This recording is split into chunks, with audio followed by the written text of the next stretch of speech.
வணக்கம் அன்பார்ந்த இணையதள நேயர்களே, மீண்டும் www.qcrc.in என்ற இணையதளத்திற்காக நியூஸ் செய்திருக்கையில் உங்களை சந்திப்பதில் பெருமகிழ்ச்சி அடைகிறோம். இன்று 13 ஜூலை 2009க்கான முக்கிய செய்திகளை தற்போது பார்க்கலாம்.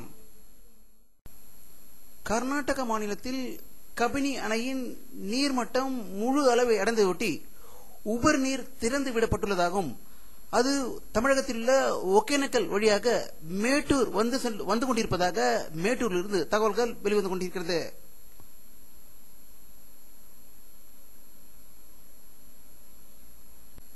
சென்னையில் உள்ள என்ட்ரன்ஸ் சென்டர்களில் போலீசார் திடீரென்று புகுந்து கேமரா இல்லை, லைசன்ஸ் ரினியூ செய்யவில்லை என்று கூறி 10க்கும் மேற்பட்ட இன்டர்நெட் சென்டர்களை சீல் வைத்து மூடியதால் சென்னையில் உள்ள இன்டர்நெட் மைய உரிமையாளர்கள் சங்கம் இன்று சென்னை மாநகர காவல்துறை ஆணையரை அலுவலகத்தை முற்றுகையிட்டதால் அங்கு சில மணி நேரம் பரபரப்பு நிகழ்ந்ததாக சென்னையிலிருந்து தகவல்கள் வெளிவந்து கொண்டிருக்கிறது.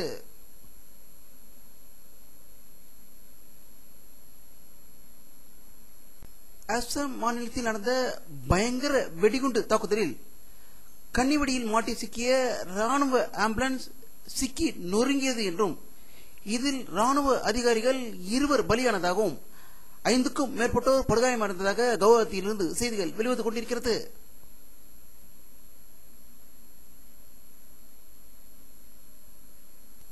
ஸ்பெக்ட்ரம் ஊழலில் பல கோடி ரூபாய் கைமாறியதாக கடந்த ஆண்டு பெரும் பரபரப்பான செய்தி வெளிவந்த நிலையில் 3G ஸ்பெக்ட்ரம் அலைவரிசை ஒதுக்கீடு ஏலம் விட மத்திய மந்திரிகள் குழு அமைக்கப்பட்டுள்ளதாகவும் இதில் தில்லுமுள்ளு நடக்காதபடி 100% பார்த்துக்கொள்ளப்படுவதாகவும் இதற்கு தலைவராக நிதியமைச்சர் திரு பிரணாப் முகர்ஜி இருப்பார் என்று செய்திகள் வெளிவந்து கொண்டிருக்கிறது.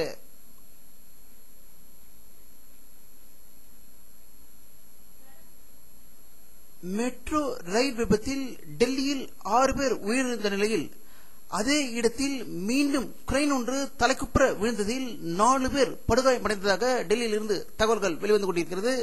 அதன் தலைவர் ஸ்ரீதரன் அவர்கள் ராஜினாமாவை டெல்லி முதல்வர் ஏற்றுக்கொள்ளவில்லை என்றும் ஸ்ரீதரின் சேவை நாட்டுக்கு தேவை என்று கூறியிருப்பதாக டெல்லியில் இருந்து தகவல்கள் மத்திய சட்ட அமைச்சர் வீரப்ப மொய்லி வெளியிட்டுள்ள ஒரு செய்தி அறிக்கையில் இந்தியாவில் 2.5 கோடி அளவுக்கு கோர்ட்டில் வழக்குகள் நிலுவையில் இருக்கிறது என்று ஒரு அதிர்ச்சி தகவலை வெளியிட்டிருப்பதாக தகவல்கள் வெளிவந்து கொண்டிருக்கிறது.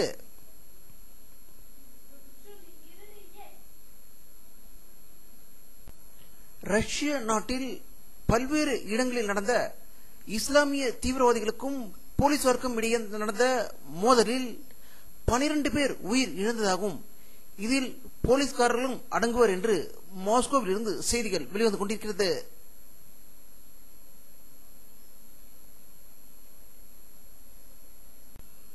சைனாவில் உள்ள கம்யூனிஸ்டுகள் என்ற போர்வையில் ராணுவ ஆட்சி நடந்து வரும் நிலையில் அங்கு இரு பிரிவினர்களுக்கு ஏற்பட்ட படும் மோதலில் 200க்கும் மேற்பட்டோர் கொல்லப்பட்ட நிலையில் அங்கு கூட்டமாகவோ குழுக்களாகவோ கூடுவதற்கு தடை விதிக்கப்பட்டுள்ளதாக பெய்ஜிங்கில் இருந்து தகவல்கள் வெளிவந்து கொண்டிருக்கிறது.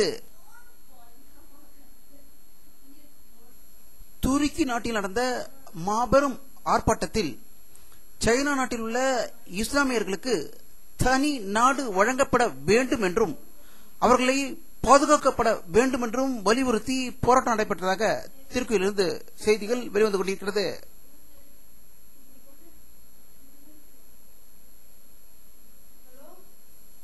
ஜப்பான் பிரதம மந்திரி ஒசோ வெளியிட்டுள்ள ஒரு செய்தி அறிக்கையில் அடுத்த மாதம் ஆகஸ்ட் 30ஆம் தேதி தேர்தல் நடைபெறும் என்று உறுதியளித்ததாக டோக்கியோவிலிருந்து செய்திகள் வெளிவந்து கொண்டிருக்கிறது.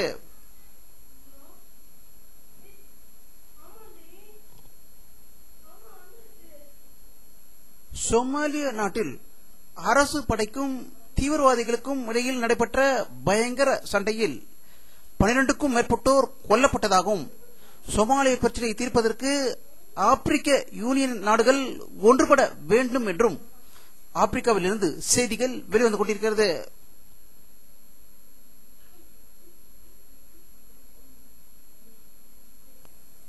பாகிஸ்தானில் உள்ள பஞ்சாப் மாநிலம் மியான்சன் என்ற நகரில் பள்ளிக்கூட ஆசிரியர் ஒரு வீட்டில் இன்று காலை வெடித்த பயங்கர வெடிகுண்டு விபத்தில் 16 பேர் பலியானதாகவும் 70 பேர் காயமடைந்ததாக இஸ்லாமாபாத்திலிருந்து தகவல்கள் வெளிவந்து கொண்டிருக்கிறது.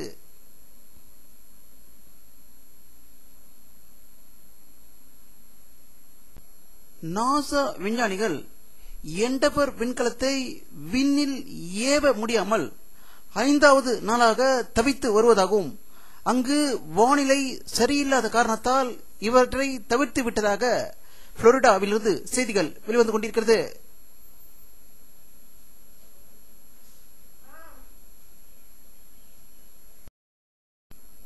வானிலை அறிக்கை 13 ஜூலை 2009 பிற்பகல் 3 மணி எடுக்கப்பட்ட சேட்டலைட் புகைப்படத்தை தற்போது பார்த்துக் கொண்டிருக்கிறீர்கள். தமிழகத்தில் லேசான மேகமூட்டங்கள் தெரிகின்றன. ஆனால் அது மழை பெய்யும் மேகங்களாக என்று தெரியவில்லை. இன்றும் வெயிலின் தாக்கம் அதிகமாக இருந்ததாகவே தமிழகம் முழுவதிலிருந்தும் தகவல்கள் வெளிவந்து கொண்டிருக்கிறது.